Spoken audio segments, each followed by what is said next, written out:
നമുക്കിവിടെ നല്ല കാലമൊക്കെ തീർന്നു. നമുക്ക് തണുപ്പ് തുടങ്ങുവാണ്. ഇപ്പോൾ ഓട്ടം തുടങ്ങിയിട്ടുണ്ട്.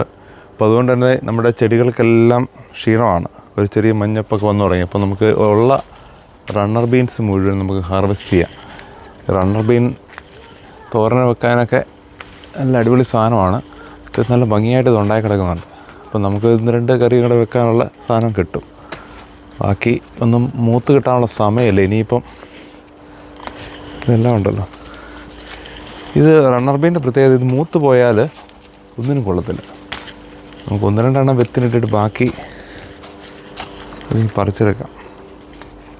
ഇനിയിപ്പോൾ ഇത് പറിച്ചെടുത്തിട്ട് നമുക്ക് ഈ ചെടിയങ്ങ് പറിച്ച് കളയുക. എന്നിട്ട് പിന്നെ അടുത്ത വിൻ്റർ ക്രോപ്പിനുള്ള സാധനങ്ങൾ വെക്കാൻ തുടങ്ങാം. എല്ലാം മുള്ളിലേക്കുണ്ട്. ഇത് നല്ല രീതിയിൽ കായ്ച്ചു കേട്ടോ. അത് തണലാണ് ഇവിടെ. നമുക്ക് ഫ്രൂട്ട് ട്രീകളെല്ലാം ഉള്ളതുകൊണ്ടേ അതിൻ്റെ ഷെയ്ഡ് ഭയങ്കര.